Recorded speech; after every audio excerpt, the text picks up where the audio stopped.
Pemirsa, berita Kalimantan Selatan kembali berhadir menjumpai Anda. Bersama saya Naila Lutfiana, sejumlah berita dan informasi lainnya yang telah kami siapkan untuk Anda. Berikut berita utama hari ini.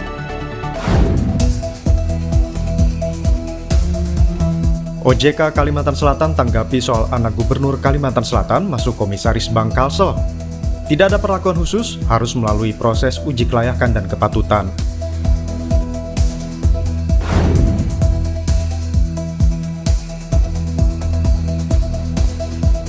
Edukasi pemanfaatan sampah daur ulang, SDIT Ukuah hadirkan komunitas putik bersih.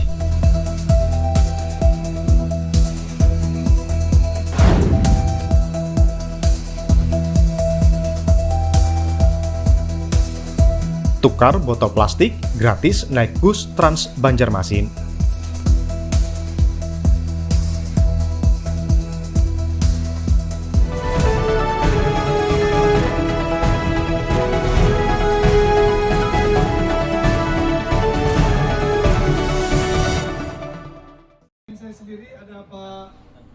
Otoritas Jasa Keuangan Provinsi Kalimantan Selatan akhirnya buka suara terkait pengangkatan anak Gubernur Kalimantan Selatan sebagai komisaris di Bank Kalsel.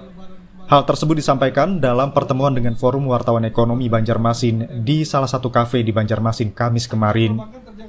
Kepala OJK Kalimantan Selatan, Agus Maiyo menjelaskan bahwa pengangkatan anggota Dewan Komisaris di Bank Daerah harus melalui proses uji kelayakan dan kepatutan, fit and proper test, sesuai dengan regulasi yang berlaku. Ia menambahkan, OJK tidak melihat latar belakang keluarga calon, melainkan fokus pada pemenuhan persyaratan yang ditetapkan.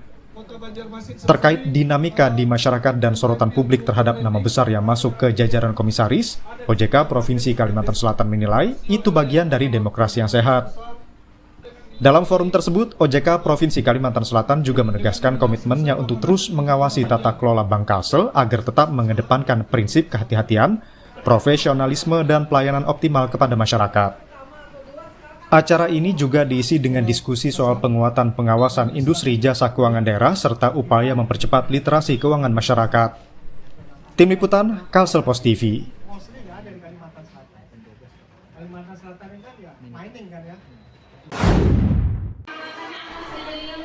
Untuk mengedukasi bagaimana memanfaatkan sampah plastik bungkusan bekas makanan ringan, Sekolah Dasar Islam Terpadu SDIT Ukuah Banjarmasin menghadirkan komunitas putik bersih. Kegiatan dengan tema memanfaatkan sampah untuk masa depan kita ini dilaksanakan di Aula SDIT Ukuah Banjarmasin beberapa waktu lalu dengan peserta seluruh siswa kelas 1 yang berjumlah sebanyak 200 lebih siswa. Tampak terlihat keseruan para peserta mempraktekkan pemanfaatan sampah plastik bekas bungkusan makanan ringan. Plastik bekas bungkus makanan ringan tersebut kemudian digunting kecil-kecil dan dimasukkan ke dalam kain hingga membentuk bantal. Terlihat pula para guru kelas dan pembimbing berkolaborasi dengan komunitas putik bersih. Mereka memberikan arahan bagaimana memanfaatkan sampah-sampah plastik supaya berguna dan tidak lagi dibuang sembarangan. Panitia Pelaksana Utazah, Ersa Yunita mengatakan tujuan kegiatan ini adalah untuk menanamkan kepada anak-anak sejak dini karakter cinta bersih dan memahami manfaat memungut sampah dan kegunaannya ketika didaur ulang. Untuk tema besarnya sebenarnya adalah gaya hidup berkelanjutan. Makanya kami mengambil tema tentang sampah atau semesta yaitu adalah manfaatkan sampah untuk masa depanku kayak gitu. Jadi memberikan sebuah penjelasan dulu kepada anak-anak kelas 1 yang pengen itu bisa membuat karakternya tuh kuat bahwa ternyata sampah itu berasal dari kita sendiri, bukan dari orang lain. Mungkin kegiatan tadi memang tidak seperti anak-anak pada umumnya karena mereka masih mengenal, masih pengen tahu, kepo segala macam. Jadi kegiatannya alhamdulillah bikin bantal ternyata bisa kayak gitu. Manfaatkan dari sampah bisa ternyata jadi bantal kayak gitu. Tujuannya itu sebenarnya adalah memberikan sebuah edukasi kepada anak-anak bahwa ternyata kami kan dari P5 tersebut juga bukan hanya semesta ini tentang sampah, enggak, tapi kami lihat situasi ataupun misalnya kondisi yang udah ada atau isu yang ada di sekitar daerah kita. Kebetulan di Banjarmasin lagi isu yang tentang penutupan TPA ya kemarin gitu. Tidak semua anak paham nih kenapa nih harus mengambil sampah daun kayak gitu. Jadi kami ambillah tema seperti ini agar karakter yang kami pengen tuh udah tumbuh dari kelas 1, insya Allah nanti mereka akan ingat sampai masa depan. Abdurrahman Leon dan Lutfi Darlan melaporkan dari Banjarmasin, Kalimantan Selatan.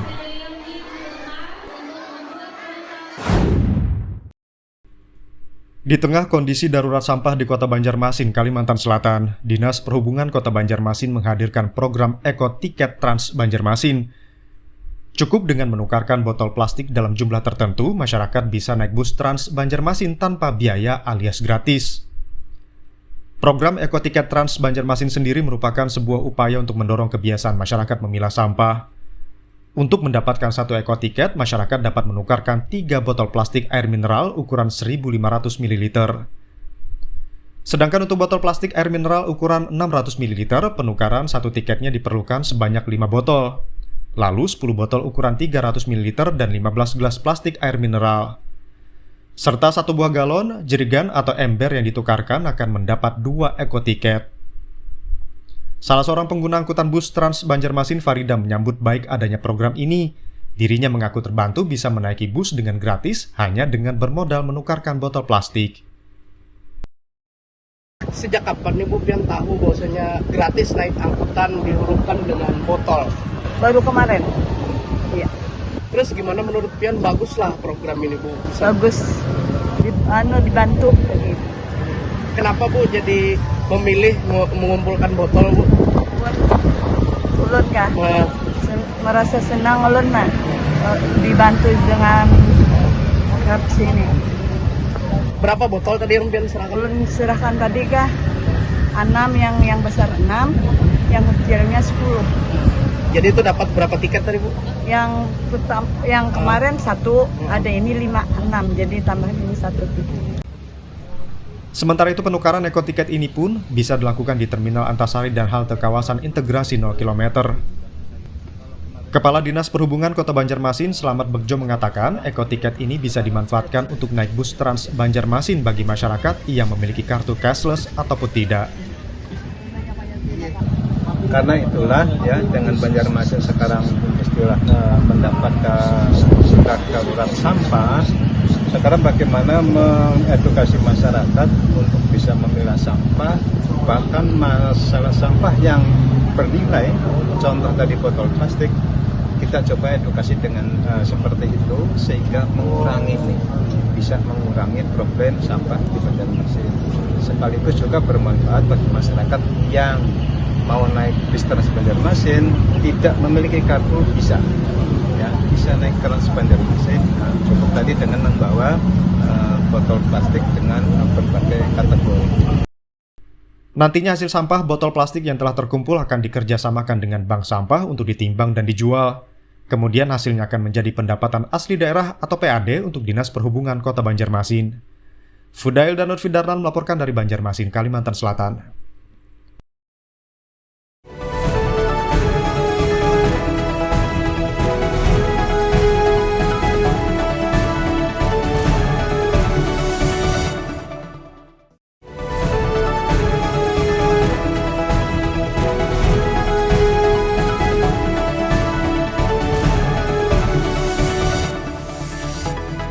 Pemirsa, terima kasih masih bersama kami di Berita Kalimantan Selatan. Untuk Anda yang baru bergabung, berikut berita utama hari ini.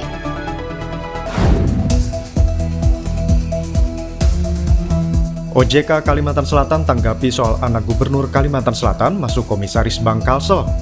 Tidak ada perlakuan khusus, harus melalui proses uji kelayakan dan kepatutan.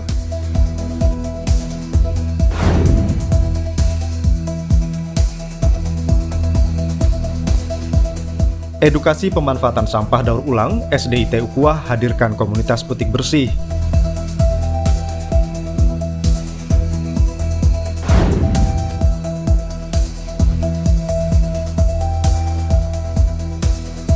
Tukar botol plastik, gratis naik bus Trans Banjarmasin.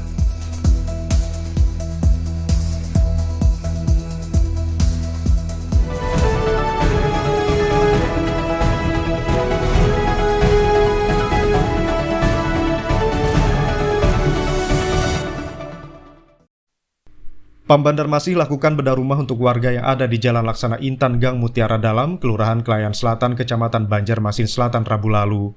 Penyerahan tersebut dilakukan langsung oleh Direktur Utama PAN Banjarmasin, Muhammad Ahdiyat, dengan disaksikan oleh Wakil Wali Kota Banjarmasin, Ananda. Direktur Utama PAN Banjarmasin mengatakan kegiatan tersebut merupakan salah satu kegiatan Corporate Social Responsibility atau CSR, yakni bedah rumah untuk membantu masyarakat yang ada di Banjarmasin. Kedepan, kegiatan melalui dana CSR ini akan terus dilakukan sesuai dengan anggaran PAN Banjarmasin. Baik, alhamdulillah hari ini kami PAN Banjarmasin menyerahkan atau menyampaikan salah satu program CSR kami, yaitu program bedah rumah. Dan ini juga dalam rangka kami mendukung program 100 hari wali kota, wakil wali kota, dan program prioritas terkait dengan bantuan kepada masyarakat untuk perbaikan rumah. Nah, hari ini alhamdulillah ini rumah yang kedua yang kami bantu melalui dana CSR di daerah Mantuil, Gang Sartika, Pak? Gang Sartika. Gang Mutiara. Nah, mudah-mudahan ini membawa berkah, juga bermanfaat bagi Bapak Sahrum yang menerima program ini melalui dana CSR PAN Banjarmasin. Sementara itu, pemilik rumah, Sahrun, menyampaikan ucapan terima kasih dan bersyukur kepada PAN Banjarmasin dan juga pemerintah Kota Banjarmasin yang telah membantu merenovasi rumah miliknya. Ia berharap kegiatan ini bisa terus berlanjut sehingga dapat membantu lebih banyak masyarakat lagi. Alhamdulillah, dapat bedah rumah ini. Berapa lama sudah kondisi rumah ini? 35 tahun. Ada perbaikan Hari ini tidak bersyukur benar kepada bagian ini, mudah-mudahan dicetakkan rezeki. Pak, harapannya nih Pak, PAN Banjarmasin dengan Pemko Banjarmasin seperti apa? Ya, supaya lancar, baik, Bisa berkembang terus. Fudail dan Lofi Darlan melaporkan dari Banjarmasin, Kalimantan Selatan.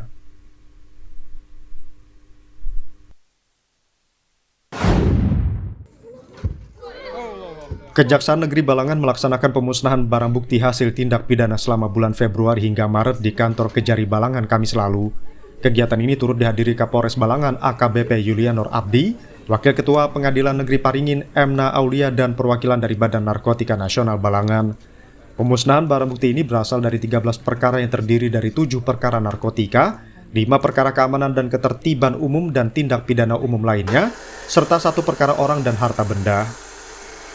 Adapun barang bukti yang dimusnahkan yakni 5,98 gram narkotika jenis sabu, 1 senjata api rakitan, 12 unit handphone, 2 senjata tajam, dan 25 botol minuman keras dan alkohol.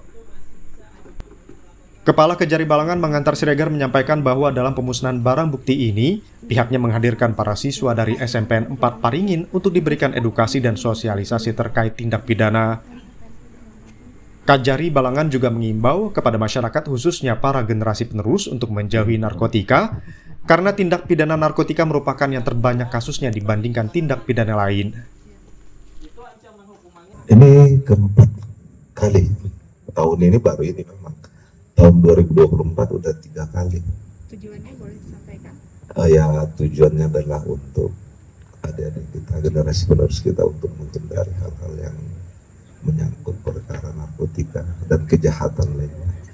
Seperti apa yang disampaikan Pak Kapolres tadi dan Bu Ketua Pengadilan, itu adalah semangat dari BNN, itu adalah merusak sendi-sendi tubuh dan menghalangkan cita-citanya bila sudah tersangkut dengan masalah narkoba. Kita tahu sendiri mempunyai konsekuensi hukum yang sangat-sangat merugikan diri, keluarga, dan kita semua masyarakat umum. Maka mengimbau agar tetap dijauhi, bila ada tetap dilaporkan kepada pihak kepolisian dan BNN. Sementara itu, Kapolres Balangan AKBP Yulianor Abdi menyampaikan bahwa pihaknya dalam kegiatan ini memberikan edukasi kepada para siswa tentang narkotika. Ia juga menegaskan komitmennya dalam pemusnahan peredaran narkotika agar Kabupaten Balangan dapat bersih dari hal tersebut, agar dapat mendukung kegiatan pemerintahan di Kabupaten Balangan. Jadi sengaja tadi, terima kasih rekan media, sengaja tadi permintaan dari Pak Kejari kami hadir untuk memberikan edukasi, karena kebetulan tadi pesertanya salah satunya adalah siswa-siswi dari sekolah, yang mana sudah saya sampaikan bahwa mereka adalah calon-calon penerus bangsa, generasi penerus kita yang sudah senior. Jadi jangan sampai tersangkut yang namanya masalah narkoba. Jangankan mengkonsumsi, mendekati saya tidak boleh, karena akan dapat mengganggu hal-hal positif yang mereka sudah cita-citakan dari sejak kecil. Kemudian terkait peredaran narkoba di Kabupaten Balangan, alhamdulillah sampai saat ini kita masih upayakan maksimal dalam hal penanganan dan pencegahan maupun penanganan terkait dengan tindak pidana narkoba atau narkotika dan obat terlarang. Kita komitmen bahwa di Kabupaten Balangan bisa bersih yang namanya narkoba dan hal-hal terkait dengan obat-obat terlarang tersebut, sehingga bisa mendukung kegiatan pemerintahan di Kabupaten Balangan. Muhammad Kamil dan Nurfi Darlan melaporkan dari Kabupaten Balangan, Kalimantan Selatan.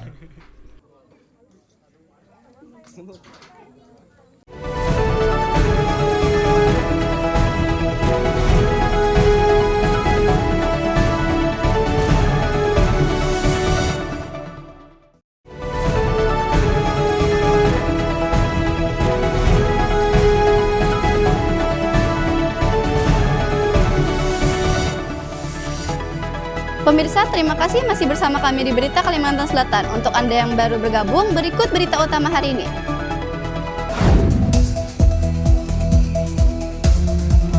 OJK Kalimantan Selatan tanggapi soal anak Gubernur Kalimantan Selatan masuk Komisaris Bank Kalsel. Tidak ada perlakuan khusus, harus melalui proses uji kelayakan dan kepatutan.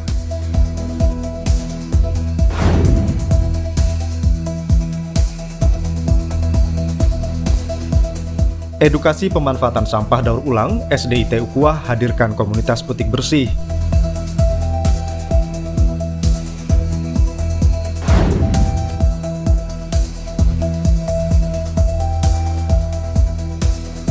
Tukar botol plastik gratis naik bus Trans Banjarmasin.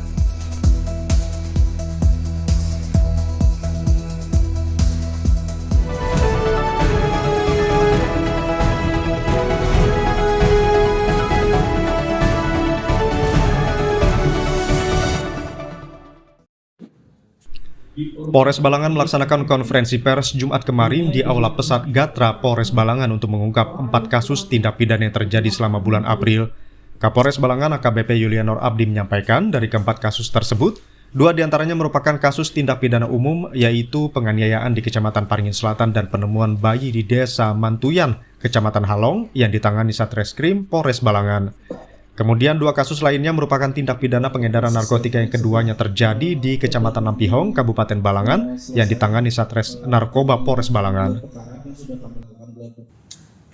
Ada 2 kasus yang kita rilis di sini, yaitu pengungkapan narkobanya, kemudian di sini jumlah barang bukti yang dapat saya sampaikan terkait pengungkapan 2 kasus narkoba ini. Untuk sabu ada 16,42 gram, kemudian ekstasi ada 40 butir.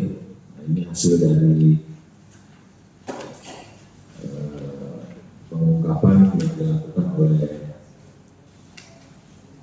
anggota kami di Satres Narkoba Polres Balangan untuk mendukung program pemerintah atau program Pemda maupun program Polri terkait dengan pemberantasan tindak pidana narkoba di Kabupaten Balangan.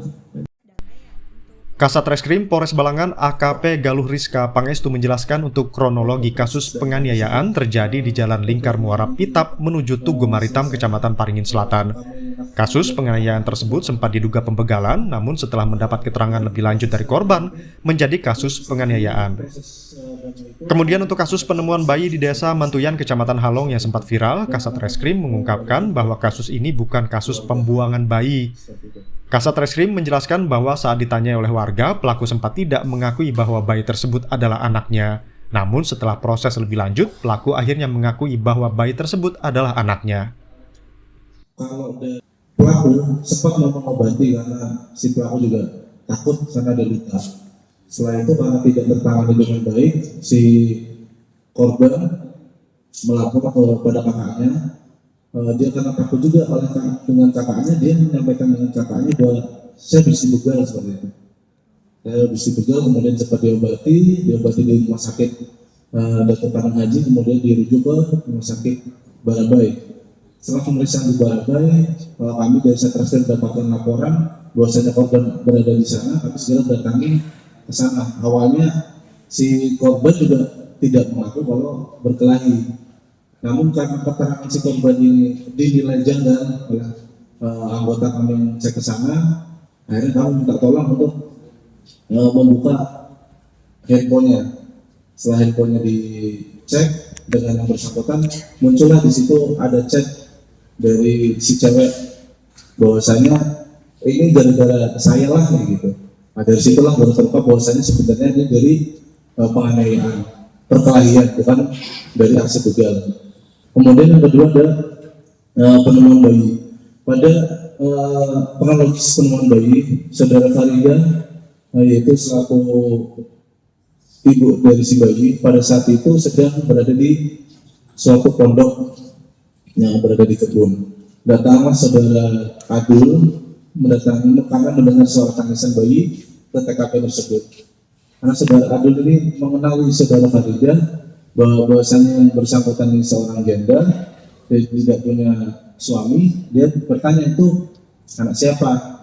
Kemudian si Farida karena malu, dia tahu dia juga janda, dia menyampaikan bahwasanya tidak tahu anak punya siapa seperti itu. Tapi posisi Farida selaku ibu kandungnya sedang memberikan makan di situ. Setelah dinilai seorang Adul tidak tahu anak siapa, dinilai menemukan bayi yang hilang, melaporlah ke pihak aparat setempat dan masyarakat. Akhirnya muncullah berita bahwasanya penemuan bayi yang hilang. Setelah bayi kita bawa ke rumah sakit untuk diambil tindakan selanjutnya. Malamnya kami interogasi juga saudara Adul dan saudara Farida. Dari awalnya saudara Farida masih malu, tidak mengakui bahwa itu anaknya, tapi karena keterangan tadi janggal, karena keahlian juga dari penyidik mengambil keterangan, akhirnya si Farida mengakui bahwasanya itu sebenarnya anaknya, karena dia malu sehingga tidak mengakui itu anaknya, seperti itu. Adapun untuk dua kasus tindak pidana pengedaran narkoba, Kasat Narkoba AKP Alif Triwidodo menyampaikan bahwa Satres Narkoba mengamankan 16,42 gram sabu dan 40 butir ekstasi. Pengungkapan kedua kasus tersebut berdasarkan laporan dari warga setempat tentang adanya peredaran narkotika di wilayah Kecamatan Lampihong. Dengan pengungkapan keempat kasus ini, Polres Balangan menegaskan komitmennya dalam menjaga keamanan dan ketertiban di wilayah Balangan untuk menciptakan rasa aman bagi masyarakat Balangan. Muhammad Kamil dan Lutfi Darlan melaporkan dari Kabupaten Balangan, Kalimantan Selatan.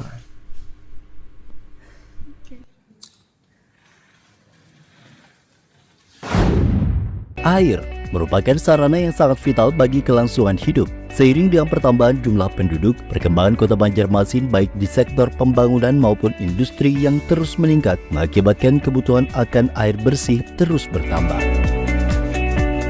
Untuk itu, Pam Banjarmasin sebagai perusahaan pengelola air bersih di Kota Banjarmasin dituntut untuk dapat memenuhi kebutuhan akan air bersih. Kota Banjarmasin menjadi salah satu penyangga ibu kota negara, memiliki jumlah penduduk 708.516 jiwa pada tahun 2021 dengan luas wilayah 98,46 km persegi, juga dijuluki sebagai kota 1000 sungai. Semakin meningkatnya jumlah penduduk membuat sarana dan prasarana Kota Banjarmasin harus ditingkatkan, terutama untuk pendistribusian air bersih yang dialirkan kepada masyarakat dengan kualitas, kuantitas, kontinuitas, serta tekanan hingga kebutuhan air bersih bisa dirasakan masyarakat Kota Banjarmasin sampai dengan wilayah terujung. Berdasarkan Perda Nomor 1 Tahun 2022 tentang perubahan bentuk Badan Hukum Perusahaan Daerah Air Minum Banjarmasin, resmi berubah menjadi Perusahaan Perseroan Daerah PT Air Minum Banjarmasin atau Perseroda. Akte pendirian nomor 05 tanggal 10 Juni 2022 yang disahkan melalui Keputusan Menteri Hukum dan Hak Asasi Manusia Republik Indonesia. Pam Banjarmasin mempunyai visi, yaitu mewujudkan perusahaan air minum yang berdaya saing global, cerdas, dan unggul dalam pelayanan serta pengelolaan secara berkelanjutan. Sedangkan misi PT Air Minum Banjarmasin adalah mengembangkan karyawan profesional berakhlak mulia, menjaga ketersediaan sumber daya air baku yang berkelanjutan, menerapkan pelayanan prima dan inovasi sistem teknologi terkini, melaksanakan manajemen mutu, lingkungan, keselamatan dan kesehatan kerja atau K3, mengembangkan diversifikasi usaha. PAM Banjarmasin Kota Banjarmasin berupaya untuk tetap terus eksis dalam memberikan pelayanan terbaik kepada pelanggan. Sejalan dengan perkembangan Kota Banjarmasin dan sekitarnya, disadari bahwa kapasitas sumber daya dan kemampuan sistem produksi yang tersedia masih terbatas dan perlu terus ditingkatkan. Untuk itu, perlu disusun program kerja, anggaran, dan perencanaan strategis yang terpadu agar dapat dipergunakan oleh pihak manajemen sebagai bahan referensi untuk mengambil keputusan pengembangan investasi, serta kesiapan menghadapi tantangan ke depan guna mencapai pelayanan prima yang lebih baik lagi.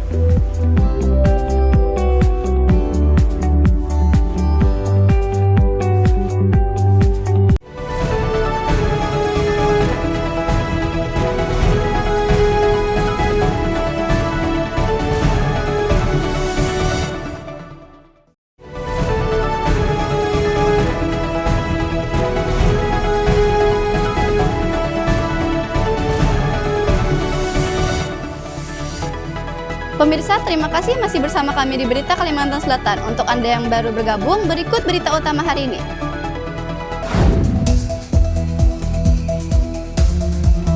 OJK Kalimantan Selatan tanggapi soal anak Gubernur Kalimantan Selatan masuk Komisaris Bank Kalsel. Tidak ada perlakuan khusus, harus melalui proses uji kelayakan dan kepatutan.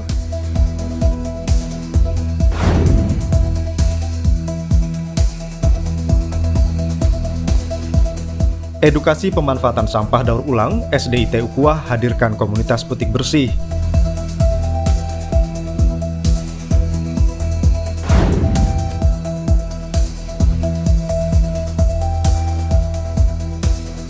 Tukar botol plastik gratis naik bus Trans Banjarmasin.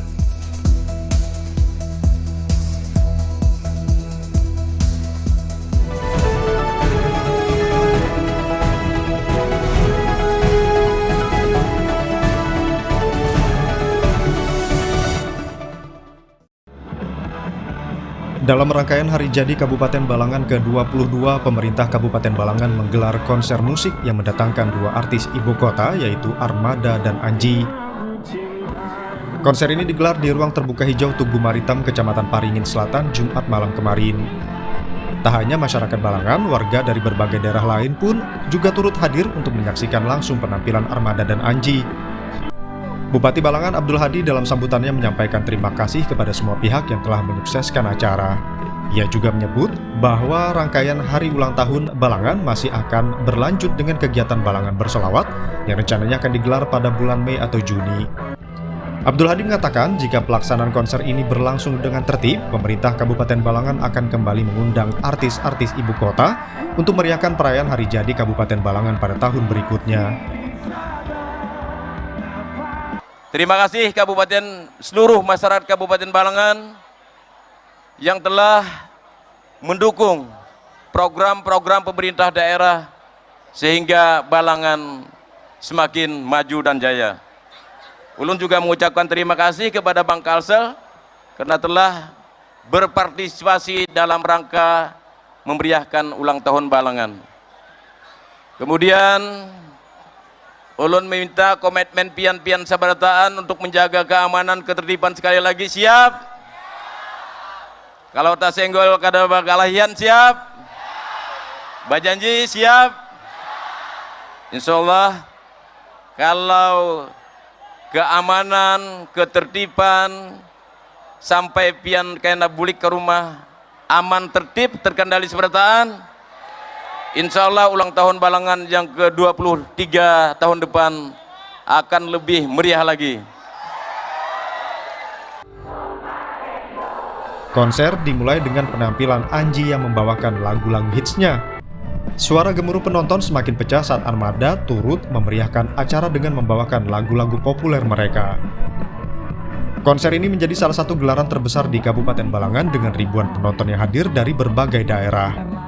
Muhammad Kamil dan Lutfi Darlan melaporkan dari Kabupaten Balangan, Kalimantan Selatan.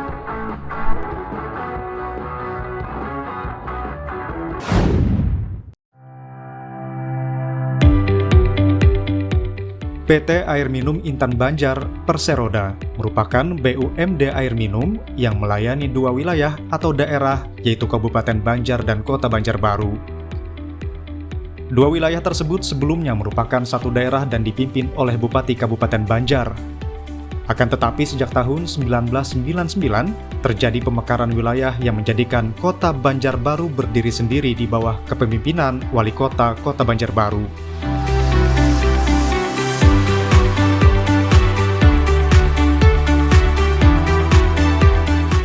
Kabupaten Banjar memiliki luas wilayah kurang lebih 4.688 km persegi, serta memiliki 19 kecamatan. Sedangkan Kota Banjarbaru memiliki luas wilayah kurang lebih 371 km persegi dan terdiri dari 5 kecamatan.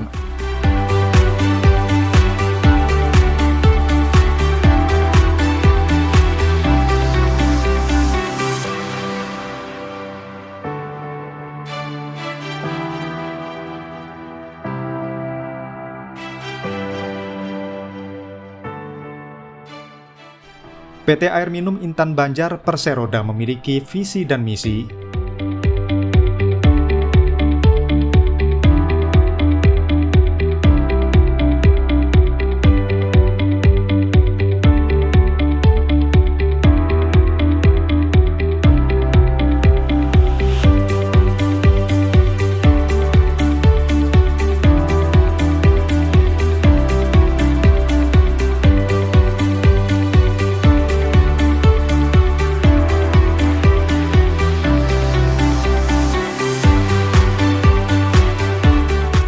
Pemirsa, berita tadi menutup perjumpaan kita hari ini.